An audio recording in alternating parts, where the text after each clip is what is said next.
Louvado seja nosso Senhor Jesus Cristo, para sempre seja louvado.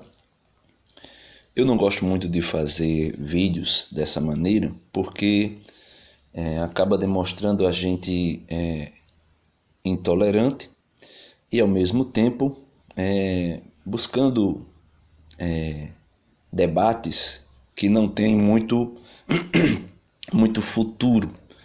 Principalmente quando é nos comentários, porque a gente vai vendo que as pessoas às vezes nem lê o que a gente coloca. Mas eu queria fazer aqui um comentário sobre o comentário desse irmão aqui, né? Como eu já disse em um outro vídeo, ele não tem problema nenhum em mostrar a sua cara aqui ou deixar seu nome exposto em comentar nos meus vídeos. E falando sobre santidade, eu fiz um vídeo aí, né, quando Santa Dulce dos Pobres, a irmã Dulce, foi canonizada,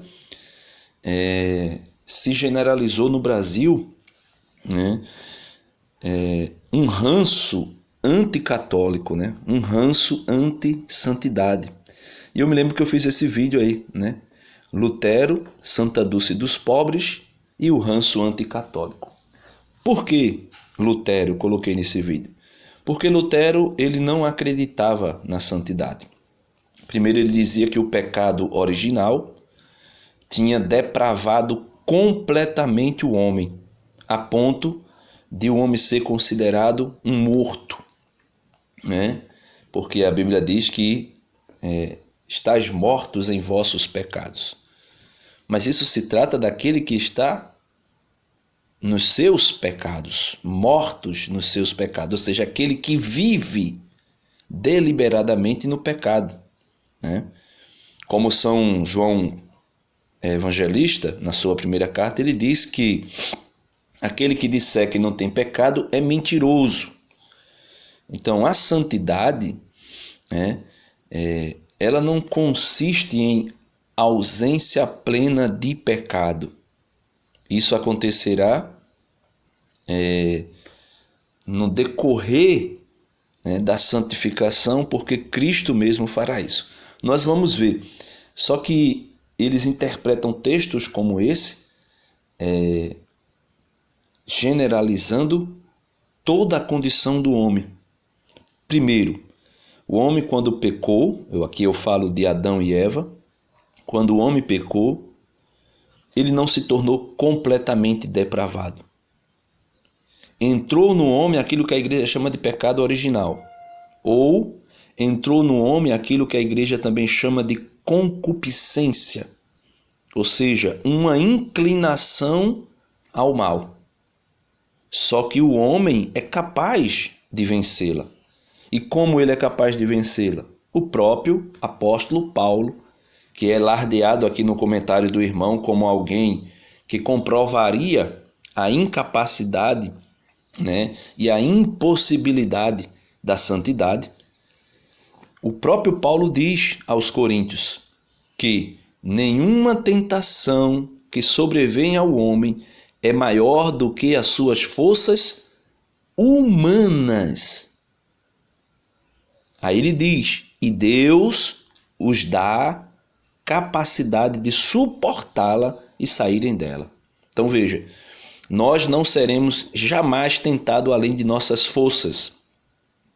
Toda tentação que Deus nos permite é mediante aquilo que nós podemos suportá-la, humanamente falando.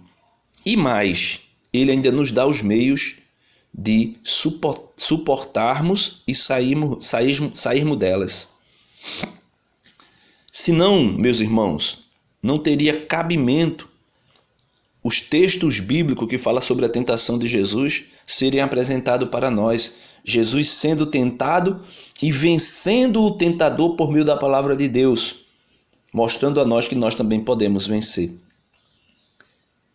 Então veja o que esse irmão diz aqui. É o Eudes da Rocha Cavalcante, que não se preocupa em mostrar a sua face. Por isso, eu coloco aqui o nome dele de maneira abertamente.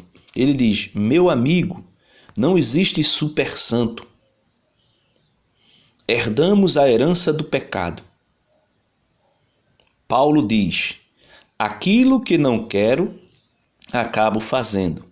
Aquilo que quero, acabo fazendo.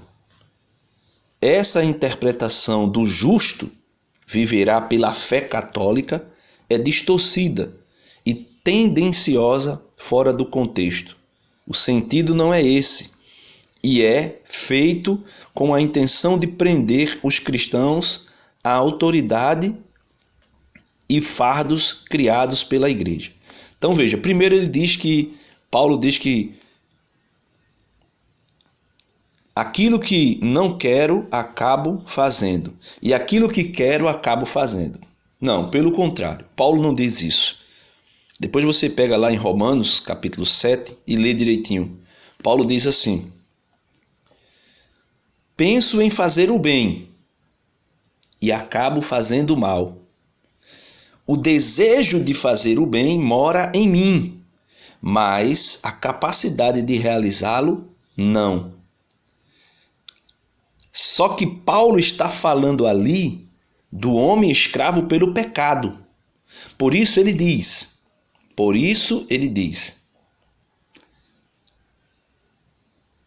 pelo meu espírito eu sirvo a lei de Deus, pela minha carne eu sirvo a lei do pecado. Leia direitinho lá e você vai compreender o texto. Você está distorcendo o texto. Só que esse mesmo Paulo, que você pegou um texto que Paulo está falando para pessoas que estavam mergulhadas no pecado de maneira deliberadamente, e todas as vezes que Paulo ia falar sobre alguém, Paulo citava ele mesmo como se ele estivesse também fora da graça para dar o ensinamento. Só que Paulo, quando está na graça de Cristo, a coisa muda, e eu vou mostrar a você no meu comentário. E você fala, né, o justo viverá pela fé católica. É pela fé católica mesmo, fé católica. Católica significa inteira, universal. Não é, jamais é que será pela fé protestante. Porque a fé protestante é um embuste, é uma heresia. O que é uma heresia? Se escolhe uma parte. E se escolhendo uma parte, se deixa a outra de lado. Então, o justo viverá sim pela fé católica. O justo, ou melhor, o injusto, jamais viverá pela fé protestante. Por quê?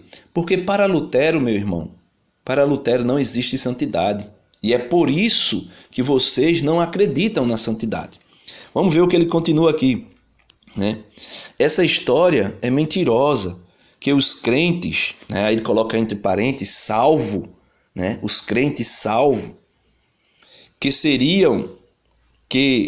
seriam os santos, eu acho que ele quer dizer, aí ele bota aqui, né, separados, porque ele vai na etimologia da palavra, porque a palavra santo significa separado.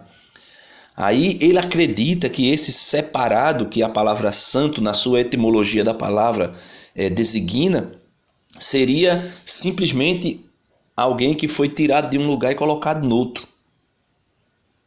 E é mentira. Esse debate protestante que usa as etimologias da palavra, o original grego, o original aramaico, isso é somente engodo.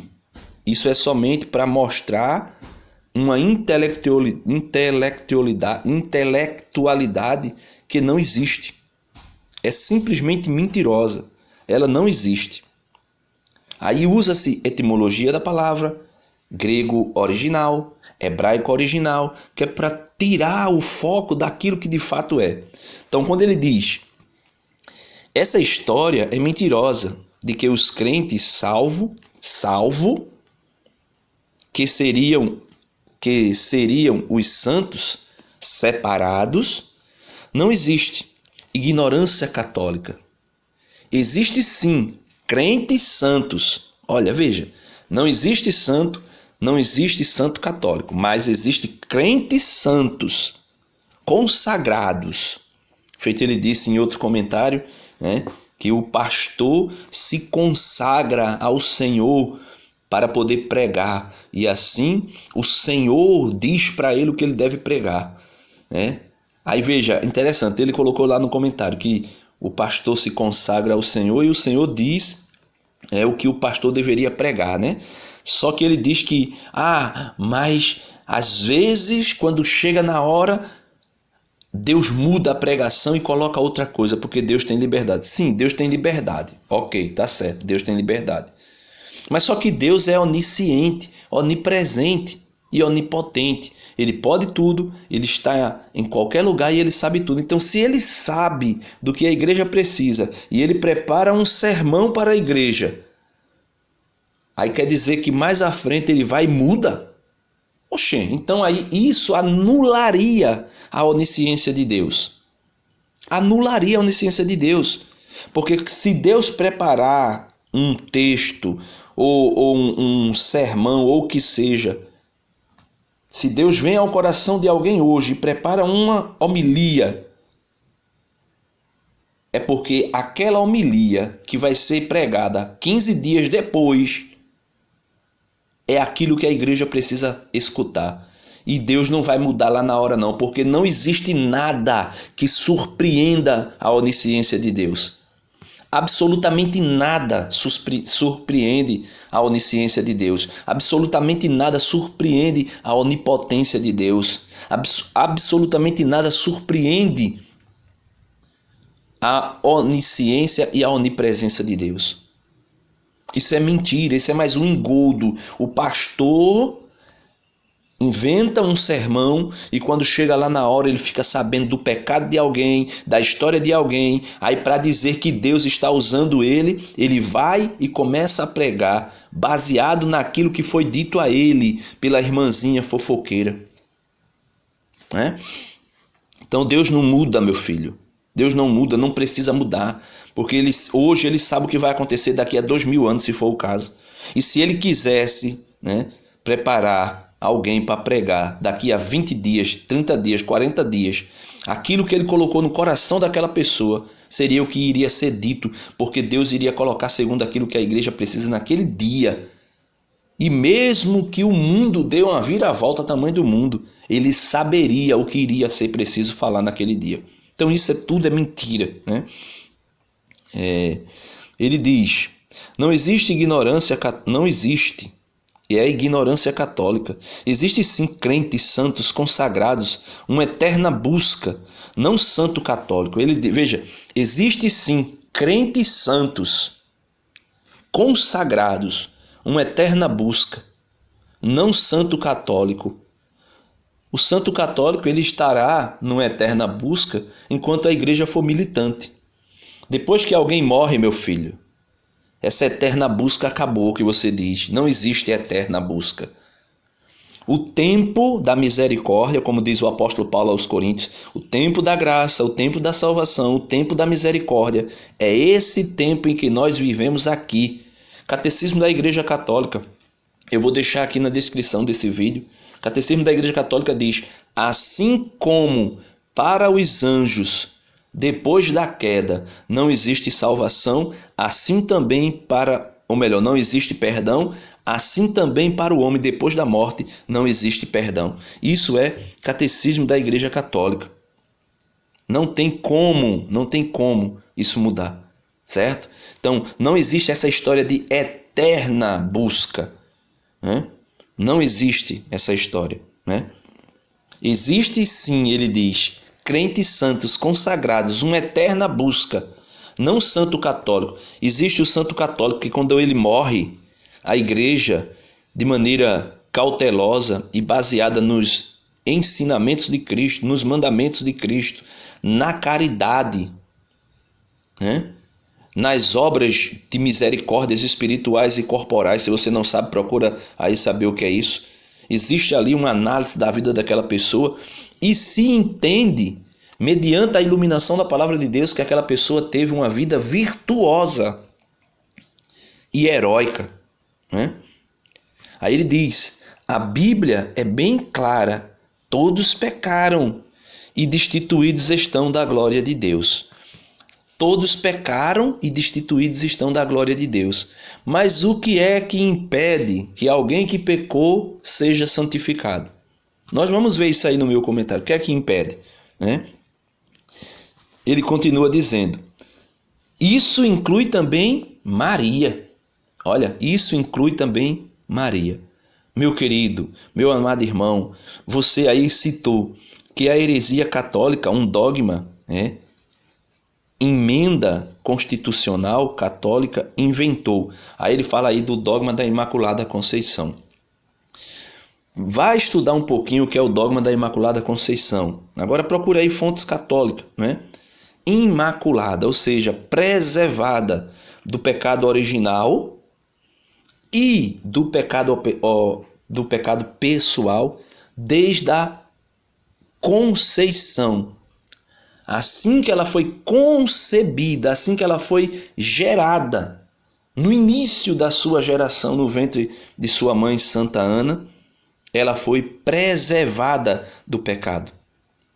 Isso para fazer se cumprir aquilo que está lá, né, no livro de Jó. Pode o puro sair do impuro? O próprio Deus responde dizendo que não. Então jamais poderia o puro, Jesus Cristo, sair do impuro, ou seja, sair de uma pecadora. Por isso Deus a preservou do pecado. E foi graças aos méritos de Cristo. Veja lá na doutrina, veja no catecismo da igreja. Foi preservada graças aos méritos de Cristo. Não foi preservada por ela mesma, porque ela era boazinha. Não, ela foi preservada graças aos méritos de Cristo. Não foi aos méritos dela, né?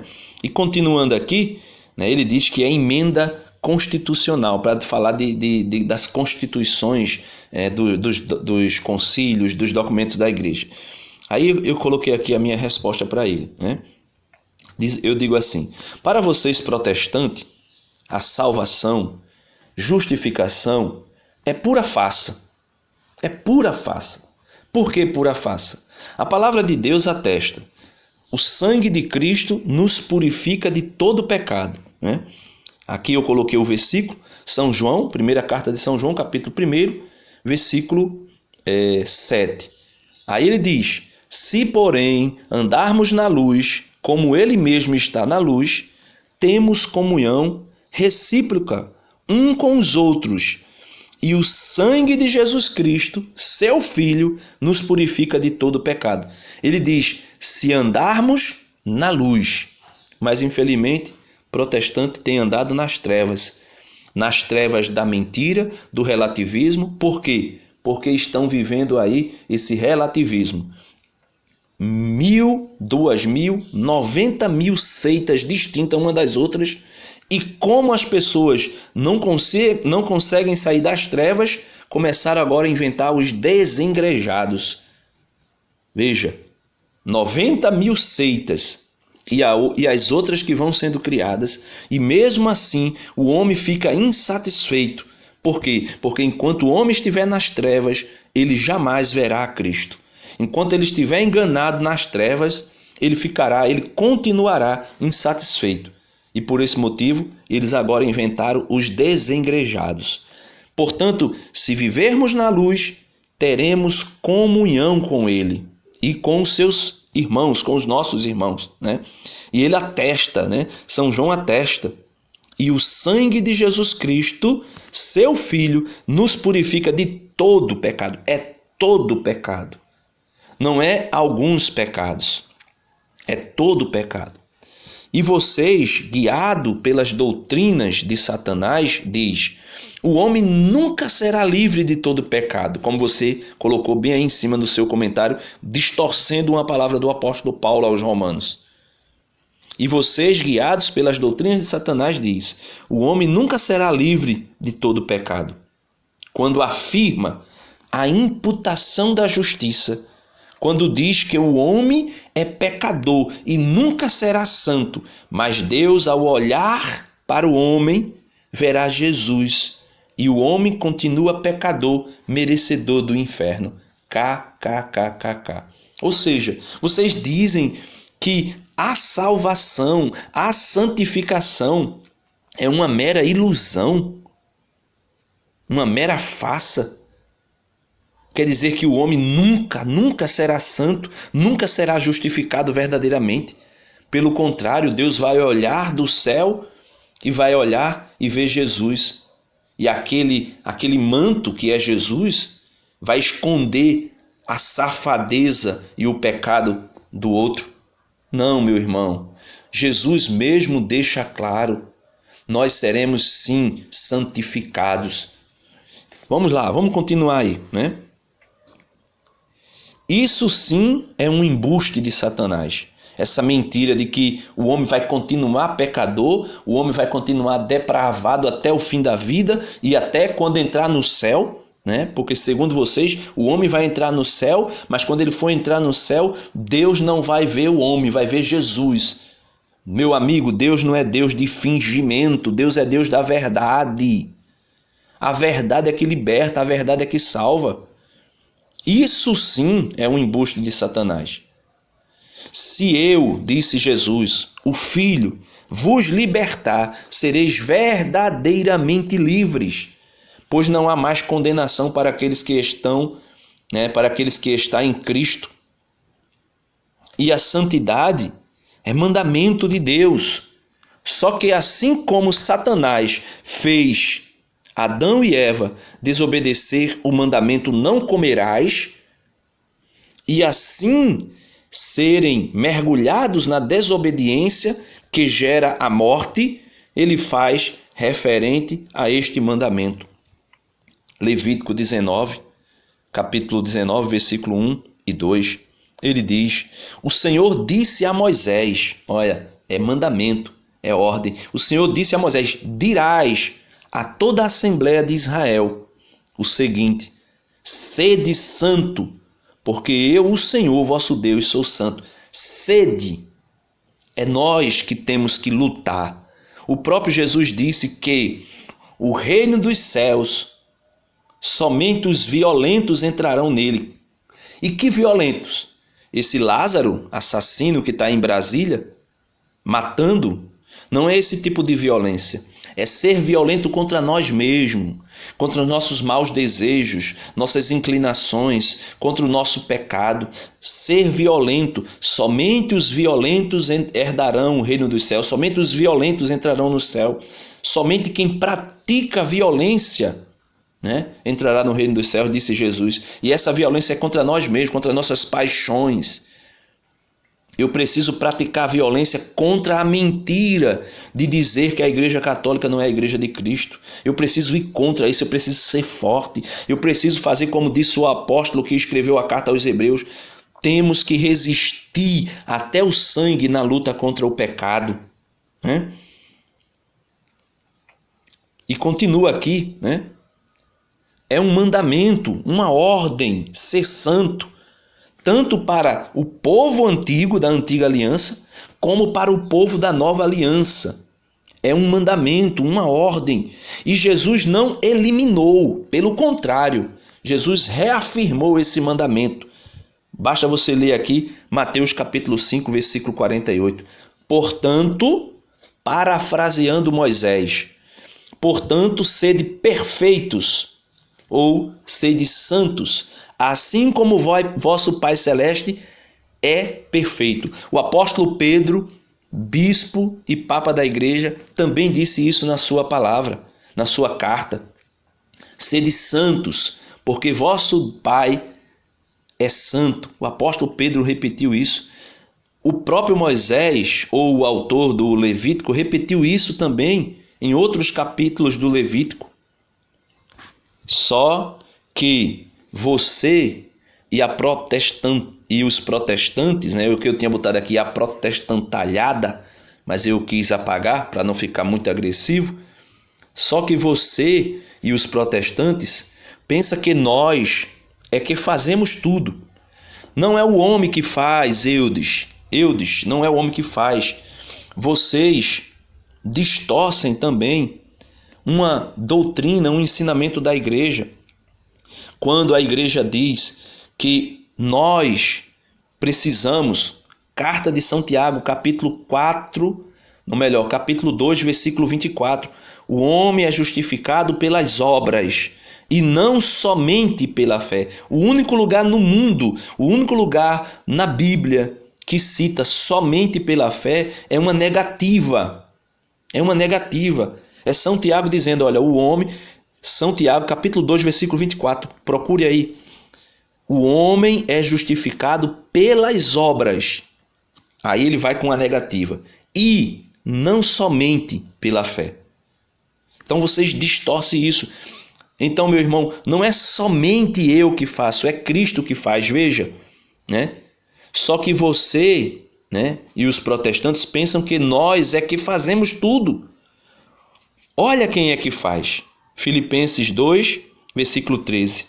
Porque é Deus quem, segundo o seu beneplácito, realiza em nós o querer e o executar. Graça santificante ou graça habitual é aquela graça que nós recebemos no batismo, quando somos batizados, e se continuarmos nela, viveremos com essa graça chamada graça santificante habitualmente todos os dias. E aí sim estaremos em amizade com Cristo, na graça de Cristo e longe do pecado. Ou seja, estamos vivendo em santidade. Graça habitual ou graça santificante.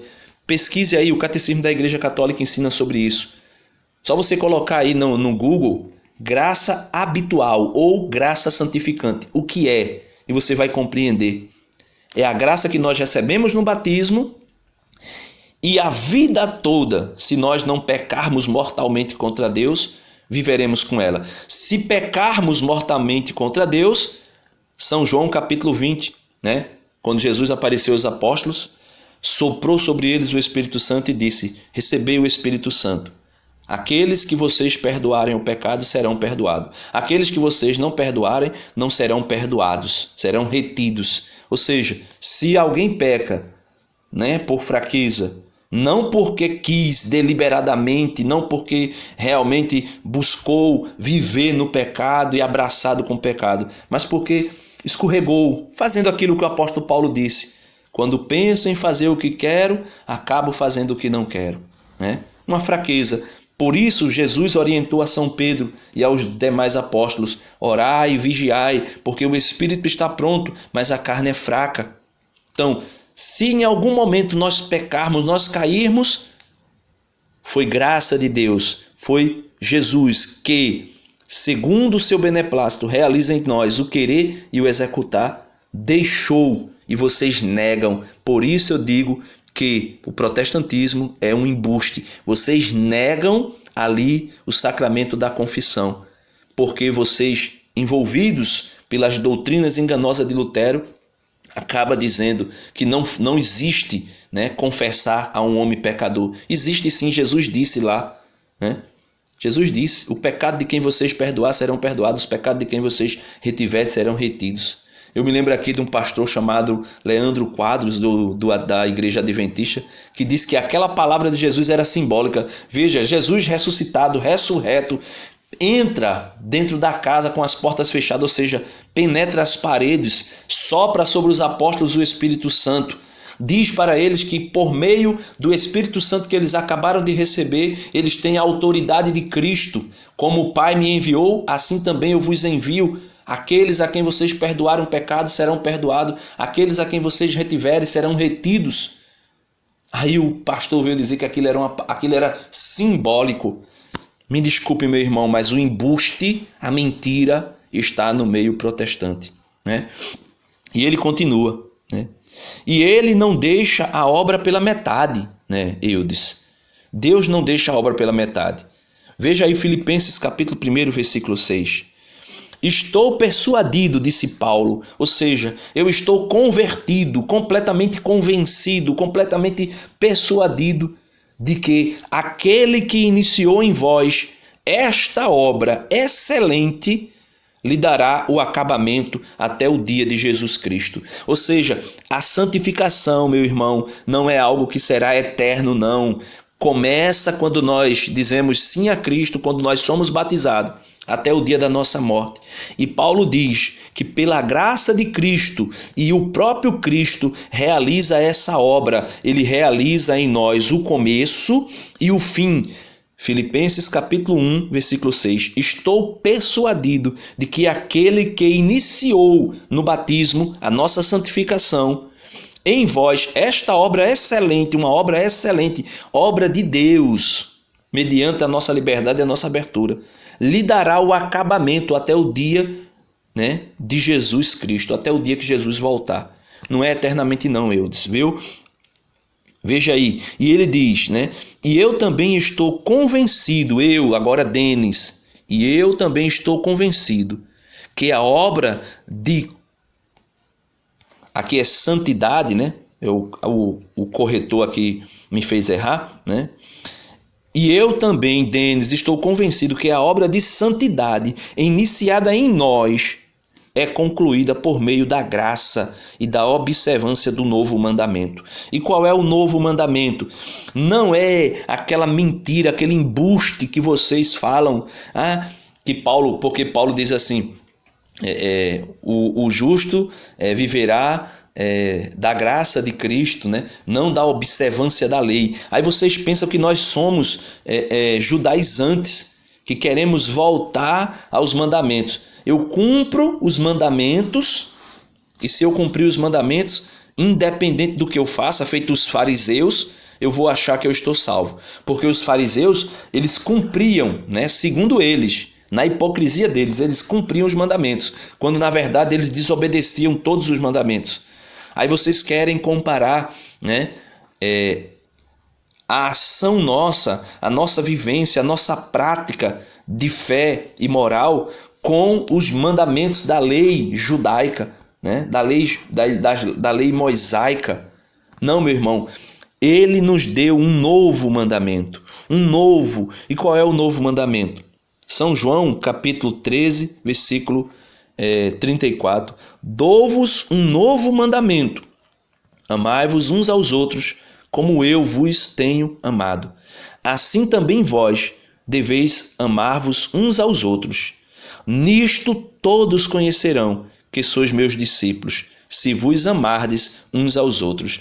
Vocês pensam que o mandamento que a Igreja Católica fala, os mandamentos de Cristo, né, só porque nós guardamos, porque ali naqueles 10 mandamentos, no decálogo, está de fato a moral, né?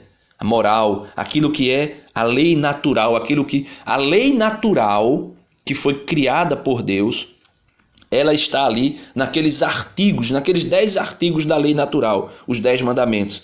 E nós observamos aquilo ali porque aqueles 10 mandamentos que estão ali nos leva a fazer aquilo que é a vontade de Cristo.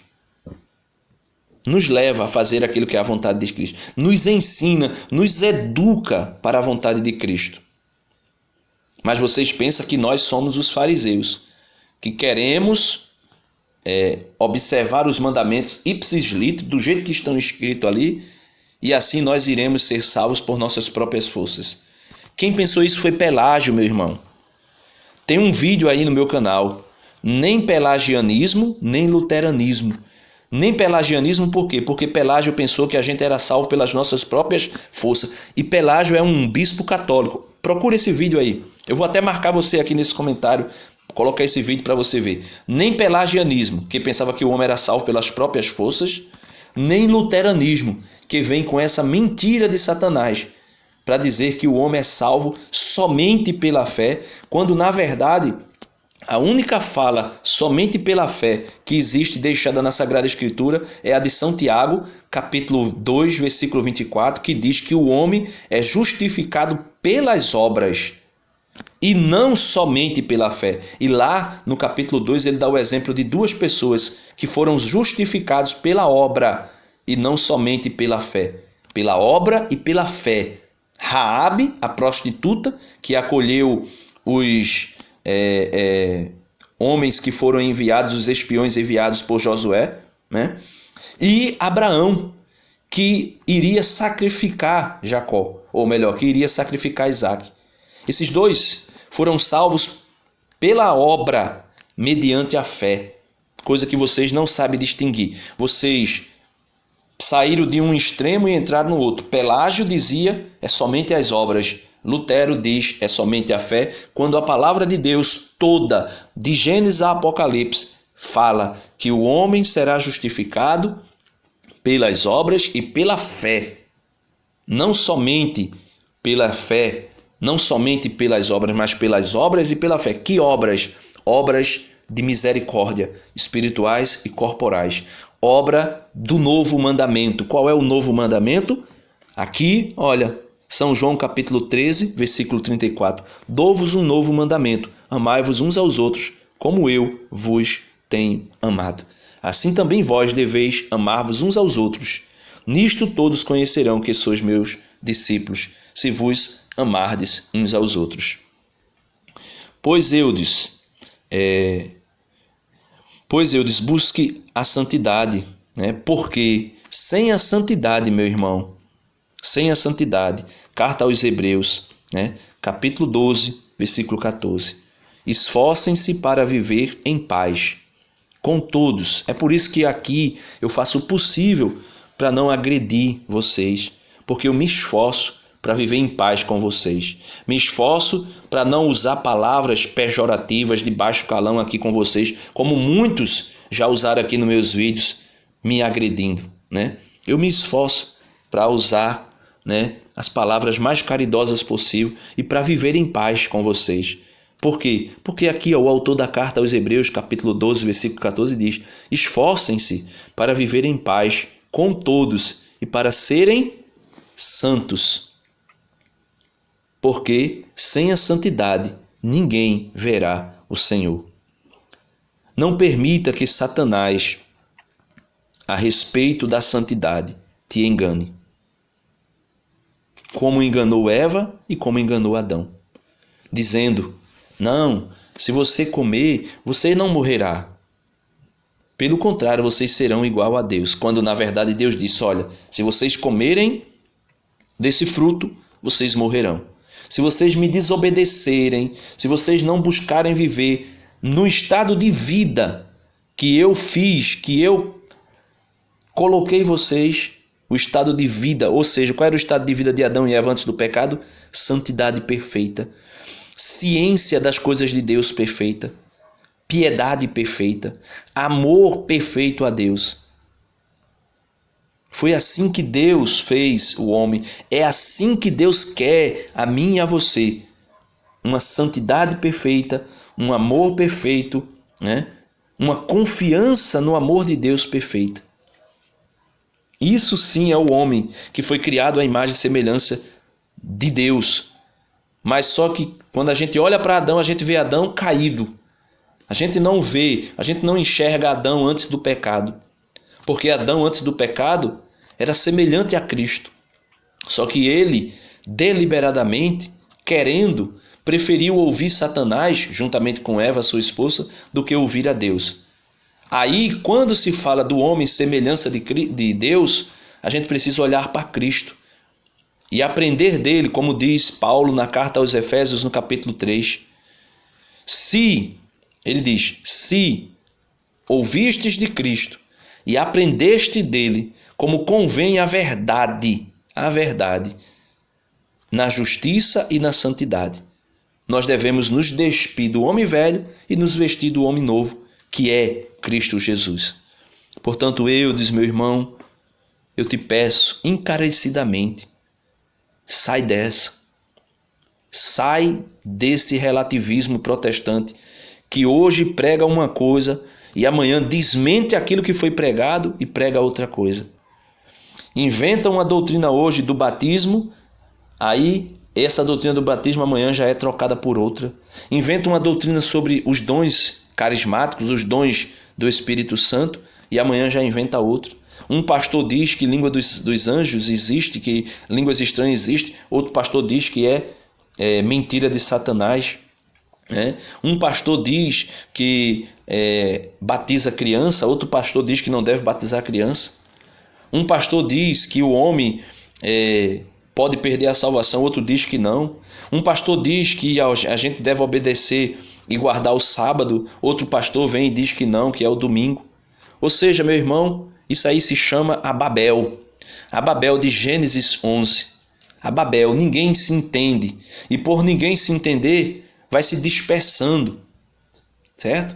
Vai se dispersando, cada um vai para um lado, e cada um vai falando a sua própria língua. Tá entendendo? A Babilônia, a Torre de Babel, todos falavam uma só língua, mas eram tão arrogantes, tão prepotentes, que Deus confunde a língua deles. E confundindo a língua, vem o relativismo. Cada um começa a falar a sua própria língua. E daí cada um cria a sua própria comunidade. E cada um vai vivendo de acordo com aquilo que ele pensa. Assim também é o protestantismo, a Torre de Babel. Que ninguém se entende. E cada um fala a sua própria língua. Cada um cria a sua própria doutrina.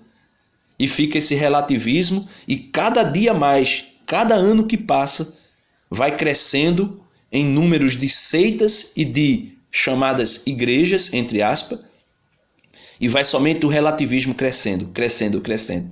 Somente se cumprindo o que disse Jesus aos fariseus quando disseram que ele estava expulsando Satanás pelo poder de Satanás. Jesus disse: um reino dividido se destruirá. Assim é o reino de Satanás, chamado protestantismo. Ele se dividirá e se acabará. Deus abençoe você, fica na paz, estarei orando por ti e eu espero que em nome de Jesus tu te convertas e volte à fé católica, a verdadeira e única Santa Igreja de Cristo. Amém.